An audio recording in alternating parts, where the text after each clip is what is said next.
नमस्कार, दिल्ली लाइव देख रहे हैं आप, आपके साथ मैं हूं ऋतु। बुलेटिन की शुरुआत करेंगे बड़ी खबर के साथ। प्रधानमंत्री नरेंद्र मोदी के मन की बात कार्यक्रम के आज 100 एपिसोड पूरे हो गए। हर महीने के अंतिम रविवार को प्रसारित होने वाले इस कार्यक्रम को खूब पसंद किया जाता है। इस बार के ऐतिहासिक एपिसोड को यादगार बनाने के लिए देश में जगह जगह इसकी लाइव स्क्रीनिंग की गई और करोड़ों लोगों ने इसे लाइव सुना। मन की बात कार्यक्रम को संबोधित करते हुए पीएम मोदी ने कहा कि यह कार्यक्रम नहीं, मेरे लिए आस्था, पूजा और व्रत है।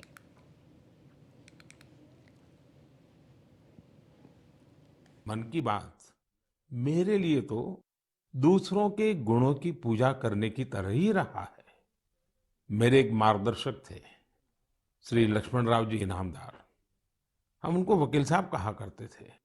वो हमेशा कहते थे कि हमें दूसरों के गुणों की पूजा करनी चाहिए। सामने कोई भी हो, आपके साथ का हो, आपका विरोधी हो, हमें उसके अच्छे गुणों को जानने का, उनसे सीखने का प्रयास करना चाहिए। उनकी इस बात ने मुझे हमेशा प्रेरणा दी है। मन की बात दूसरों के गुणों से सीखने का बहुत बड़ा माध्यम बन गई है। मेरे प्यारे देशवासियों, इस कार्यक्रम ने मुझे कभी भी आपसे दूर नहीं होने दिया। मुझे याद है, जब मैं गुजरात का मुख्यमंत्री था तो वहां सामान्य जन से मिलना जुलना स्वाभाविक रूप से हो ही जाता था। मुख्यमंत्री का कामकाज और कार्यकाल ऐसा ही होता है, मिलने जुलने के अवसर बहुत मिलते रहते हैं। लेकिन 2014 में दिल्ली आने के बाद मैंने पाया कि यहाँ का जीवन तो बहुत ही अलग है। काम का स्वरूप अलग, दायित्व अलग, स्थितियां परिस्थितियों के बंधन, सुरक्षा का तामझाम, समय की सीमा। शुरुआती दिनों में कुछ अलग महसूस करता था, खाली खाली सा महसूस करता था।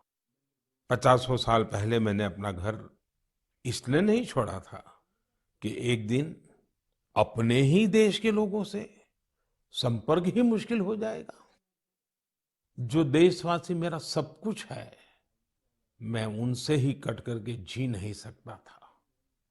मन की बात ने मुझे इस चुनौती का समाधान दिया, सामान्य मानवी से जुड़ने का रास्ता दिया।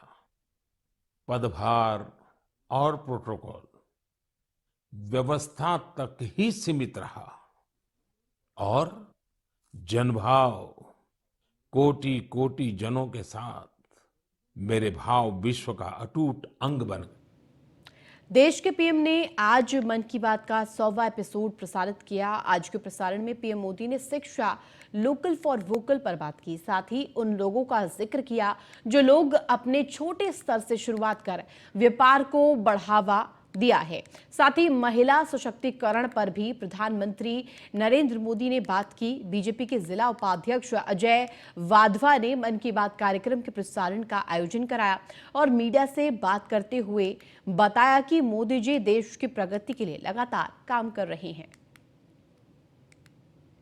मैं कहूँगा हमारे लिए बहुत गर्व की बात है कि हमें नरेंद्र मोदी जैसे प्रधानमंत्री मिले, क्योंकि ये इससे पहले आज तक इतिहास में शायद हिंदुस्तान की नहीं पूरे वर्ल्ड के लिए कहूँगा कि कभी किसी जनप्रतिनिधि ने अपने मुल्क के लिए, अपने देश के लोगों के साथ कभी ऐसे नहीं जुड़े।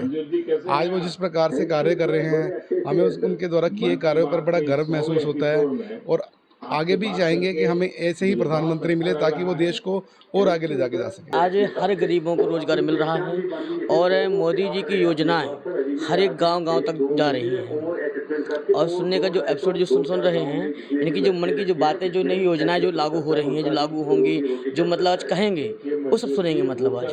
भारतवासियों के लिए गर्व की बात है कि हमारे जो प्रधानमंत्री जी अपने आप को प्रधानमंत्री न मान के एक प्रधान सेवक मानते हैं और ये पूरे भारत के लिए गर्व की बात है। आज भारत नहीं सुनेगा, आज पूरा विश्व मोदी जी की मन की 100वां जो कार्यक्रम है वो सुनेगा। और ये मन की बात के कार्यक्रम के माध्यम से जो हम सुनते हैं मोदी जी की बात, हमें ऐसी ऐसी चीजें पता चलती है जिसकी हम कल्पना भी नहीं कर सकते। बीजेपी के सांसद और कुश्ती फेडरेशन के अध्यक्ष ब्रजभूषण सिंह के खिलाफ पिछले कई दिनों से धरने पर खिलाड़ी बैठे हैं। आज भीम आर्मी चीफ और आजाद समाज पार्टी के राष्ट्रीय अध्यक्ष चंद्रशेखर आजाद ने जंतर मंतर जाकर खिलाड़ियों को समर्थन दिया और केंद्र सरकार पर जुबानी हमला बोला। जिनके साथ जब वो मेडल लेके हमने गौरव किया, और मैं तो प्रधानमंत्री का धन्यवाद करता हूँ कि उन्होंने इनका मनोबल बढ़ाया, जो हार के उनका बढ़ाया। लेकिन आज ऐसा क्या हो गया है कि यही उनसे 5-7 किलोमीटर पे जो बेटियां बैठी उनकी आवाज़ दी जा रही है। क्या वो सिर्फ सुख के साथी हैं? इनकी जब ये जो प्रशंसा का काम करेंगे तभी के साथी हैं, इनके दुख इनकी पीड़ा के साथ नहीं। इसलिए मैंने प्राइम मिनिस्टर से मांग की कि वो यहीं दिल्ली में हैं, वो ताकतवर हैं, तो उनकी निष्पक्ष जांच तब होगी जब सुप्रीम कोर्ट की निगरानी में जांच इस पूरे मामले ब्रजभूषण को गिरफ्तार किया जाए, उनको जेल भेजा जाए, क्योंकि जब तक वो ताकत में बैठे हैं, जब तक वो फेडरेशन के अध्यक्ष हैं, तब तक कोई जांच निष्पक्ष हो ही नहीं सकती है। तीसरा, इनकी सुरक्षा और इनके आंदोलन के साथ जो बदनाम करने की उसको रोका जाए। ये किसी एक जाति धर्म का आंदोलन नहीं है, ये किसी एक प्रदेश का आंदोलन नहीं है, पीड़ा है और देशवासियों की पीड़ा है, उन्हीं का समर्थन करने के लिए। वहीं आम आदमी पार्टी के राज्यसभा सांसद सुशीला गुप्ता से केंद्र सरकार पर निशाना साधा। उन्होंने कहा कि पहलवानों के धरने को मिला समर्थन। आम आदमी पार्टी के संयोजक अरविंद केजरीवाल का सरकार नहीं चाहती है कि ब्रजभूषण के ऊपर कोई कार्रवाई की जाए। उन्होंने कहा कि अब तक ब्रजभूषण सिंह पर एफआईआर दर्ज नहीं हुई है और न ही उन्हें अध्यक्ष पद से हटाया गया है। सरकार अपने नेता को बचाने के लिए कुछ भी कर सकती है।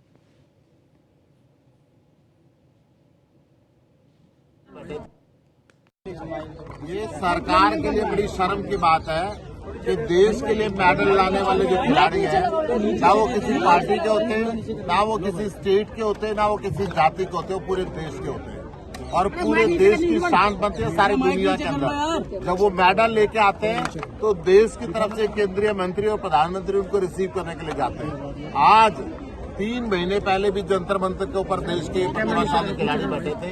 यहाँ पर केंद्रीय मंत्रियों ने आके आश्वासन दिया था कि इस बात का निर्णय करेंगे। 3 महीने के अंदर इन्होंने कुछ नहीं किया। दोबारा इन पहलवानों को यहाँ पे आके बैठना पड़ा है। और इससे भी बड़ी शर्म की बात है कि दिल्ली पुलिस एफआईआर नहीं लिख रही। ये सुप्रीम कोर्ट का तय किया हुआ कानून है कि कोई भी महिला अगर यौन शोषण का आरोप लगाती है तो तुरंत उसकी एफआईआर लिखी जानी चाहिए। परंतु कई दिन बीतने के बाद भी दिल्ली पुलिस एफआईआर नहीं लिख रही है। दिल्ली के एलजी साहब कुछ नहीं देख रहे हैं, केंद्रीय गृह मंत्री जी कुछ नहीं देख रहे हैं। मैं सरकार से अनुरोध करना चाहूंगा कि ये देश की इज्जत का सवाल है, इसको आप हल्के में ना ले। देश के जो खिलाड़ी हैं, देश के लिए जो मेडल लेके आते हैं, सारी दुनिया के अंदर हिंदुस्तान का नाम जो ऊंचा करते हैं, उनको मजबूर इतना ना करो कि उनके जंतर मंतर में बैठना पड़े, अपनी रातें यहाँ गुजारनी पड़े उनके साथ। और दिल्ली सरकार और एमसीडी के सभी स्कूलों में उत्सव के रूप में मेगा पीटीएम का आयोजन किया गया। शिक्षा मंत्री आतिशी और डिप्टी मेयर आले मोहम्मद इकबाल ने त्रिलोकपुरी 22 ब्लॉक में एमसीडी स्कूल में शामिल होकर अभिभावकों और बच्चों के साथ बातचीत की। इस मौके पर शिक्षा मंत्री आतिशी ने कहा कि जिस प्रकार दिल्ली सरकार के स्कूलों को बेहतर बनाया गया है, वैसे ही एमसीडी के स्कूलों को भी शानदार बनाकर उन्हें विश्व स्तरीय सुविधाओं से लैस करेंगे और हर बच्चे को क्वालिटी एजुकेशन देंगे।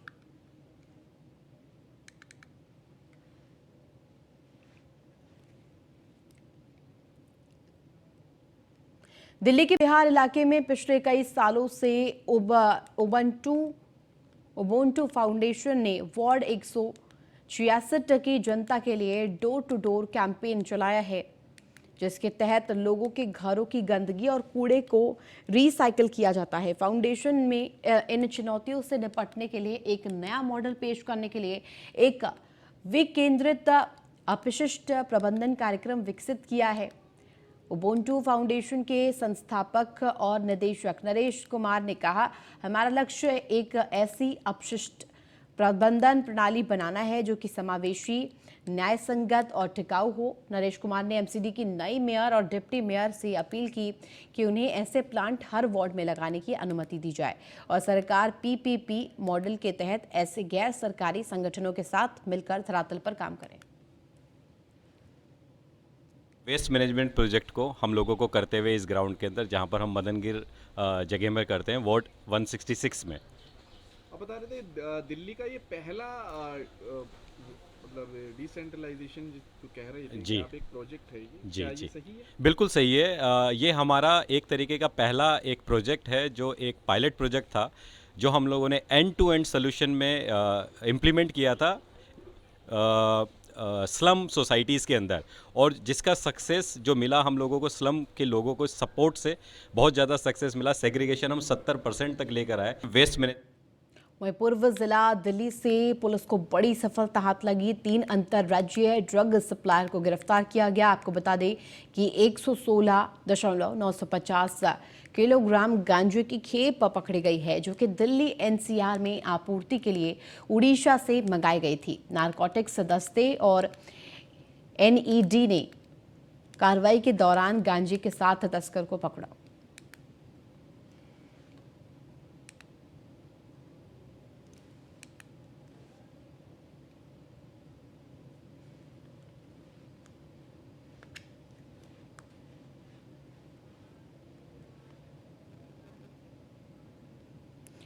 और ये तस्वीरें, इन तस्करों को अब हिरासत में लिया गया है। पुलिस को बड़ी सफलता हाथ लगी है। पूर्वी दिल्ली का ये पूरा मामला, जहां से इन तस्करों को गिरफ्तार किया गया है।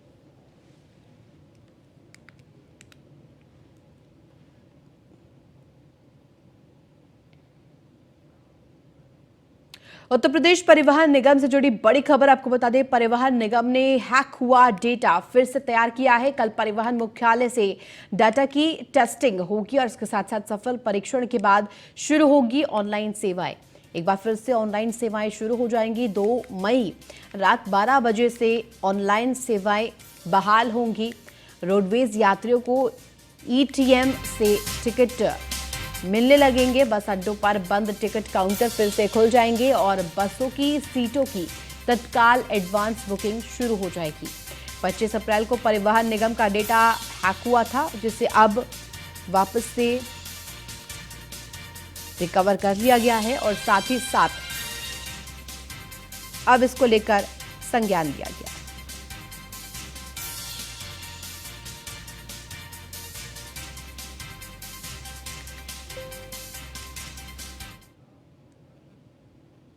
गाजियाबाद के शालीमार सिटी सोसाइटी में निवासियों ने बिल्डर के खिलाफ धरना प्रदर्शन किया है। प्रदर्शनकारियों का कहना है कि वे पिछले 8 सालों से लगातार बिल्डर से अपनी हक की मांग कर रहे हैं, लेकिन आज तक उन्होंने सोसाइटी पर कोई ध्यान नहीं दिया है। इसके साथ ही प्रदर्शन कर रहे लोगों ने कहा कि कई बार प्रशासन से भी गुहार लगाई गई है, लेकिन अभी तक उन्हें इंसाफ नहीं मिला है। जब कोई अनहोनी हो जाएगी तब लोगों के कानों पर जूं रहेंगे तो गलत है ना।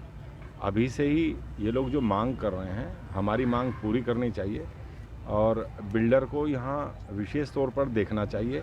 यहाँ सारे हमारे परिवार हैं और वो परेशान हैं। परेशान होकर के ही तो यहाँ बैठे हैं।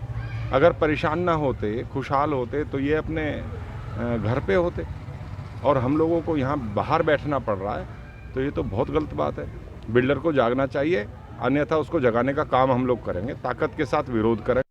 दिल्ली एनसीआर गाजियाबाद की शालीमार सिटी इन दिनों चर्चाओं का केंद्र बनी हुई है।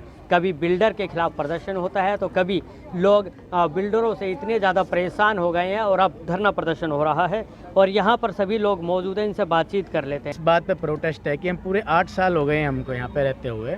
8 साल में बिल्डर ने हमसे पैसे लूटता जा रहा है, जबकि मेंटेनेंस के रूप में लूटता है, कभी पहले सेल करने के रूप में लूटा और अब जितनी भी हमारी यहाँ की जितनी भी फैसिलिटी उसे देनी थी उसमें से 10% भी नहीं दी है। क्वालिटी इतनी ख़राब है, आप एक बार राउंड लग के देखोगे पूरी सोसाइटी की हालत बद से बदतर है। अभी हवा बह रहा था, आपने सुना होगा कहीं हिंदुस्तान में, तो मैंने नहीं सुना है कि हवा से भी जो है कोई बालकनी गिर जाती है टूट करके। प्रधानमंत्री साहब के पास हमें जाना पड़ेगा। जब तक समस्या का निराकरण नहीं होता फिर आगे हम रोड पे बैठेंगे। इसमें क्या है, पूरी की पूरी जो है एक बहुत बड़ा फाइनेंशियल स्कैम है। देखिए, बिल्डर जो है जबरन मेंटेनेंस अपने हाथ में रखता है। पब्लिक का पैसा हर महीना कलेक्ट होता है, जो वो जबरन मीटर से कलेक्ट कर लेता है, ठीक है। उसके बाद वो पैसा कहाँ जाता है, कहाँ से घूम के किधर से कहाँ जाता है, उसका कोई हिसाब आज तक दिया नहीं उसने 8 सालों में। कुल मिलाकर आज जो है शालीमार सिटी में धरना प्रदर्शन हो रहा है और अगर ऐसे में इनकी मांगें नहीं मानी जाती है तो आने वाले समय में ये धरना प्रदर्शन आने वाले समय में बड़ा रूप लेगा।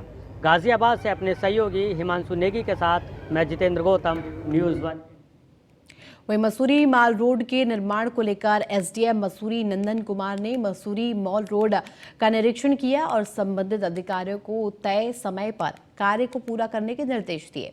एसडीएम ने कहा कि माल रोड के पुनः निर्माण के कार्यों को जल्द पूरा किए जाने को लेकर अतिरिक्त लेबर और वाहन लगाए गए हैं। उन्होंने अधिकारियों को कहा कि पर्यटन सीजन शुरू होने को है और ऐसे में मुख्य माल रोड सड़क का निर्माण किसी भी हाल में 2 से 3 दिन में पूरा कर लिया जाना चाहिए, जिससे कि स्थानीय लोगों और पर्यटकों को किसी प्रकार की परेशानी ना हो।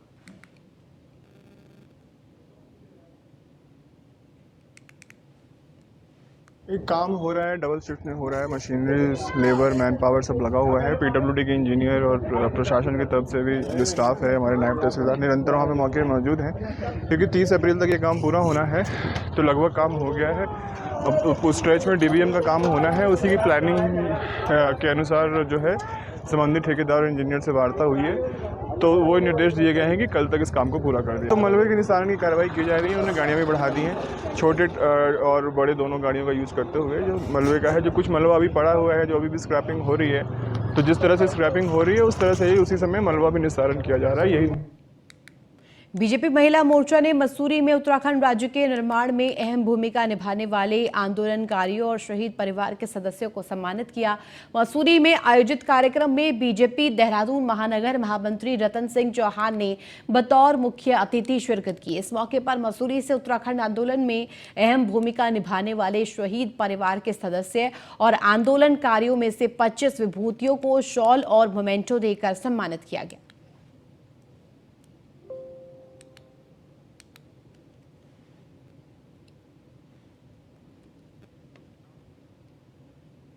राजकीय इंटर कॉलेज कालाढूंगी में उत्तरांचल उत्थान परिषद ने फ्री चिकित्सा शिविर का आयोजन किया, जिसमें कई विशेषज्ञ डॉक्टर ने हिस्सा लिया। इस शिविर में 1200 से अधिक लोगों ने स्वास्थ्य जांच कराकर दवाइयां ली। शिविर आयोजक बीजेपी नेता मनोज पाठक ने बताया कि उनके द्वारा समय समय पर इस तरह के बहुउद्देशीय स्वास्थ्य शिविरों का आयोजन किया जाता है, जिससे आम जनता को स्वास्थ्य सुविधाओं का लाभ मिले।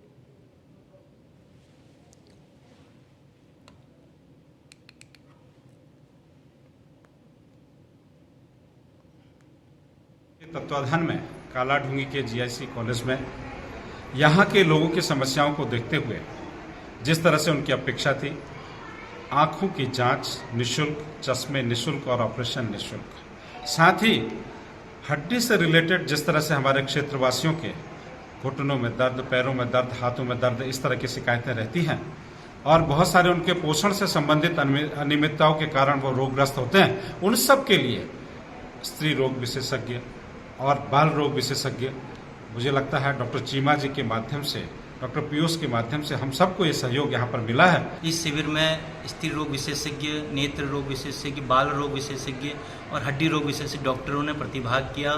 साथ ही कालाढूंगी की बहुत सारी जनता ने, जो कि बड़े बड़े हॉस्पिटलों में नहीं जा सकती, जो सुविधा उनको कालाढूंगी हॉस्पिटल में नहीं मिल पा रही है, तो उसके चलते वो बड़े बड़े हॉस्पिटल में नहीं जा पा रहे हैं, तो उनको आज यहाँ पर कालाढूंगी इस शिविर में उनको सारी सेवाएं मिली। यहाँ पे दवाइयाँ भी मिली और क्या कहते हैं, अच्छी मेडिसिन है और टॉनिक की ताकत की चीज़ें भी मिली इसमें, दवाइयाँ और दर्द वाले ट्यूब भी, मतलब इंतजाम सब बढ़िया था। और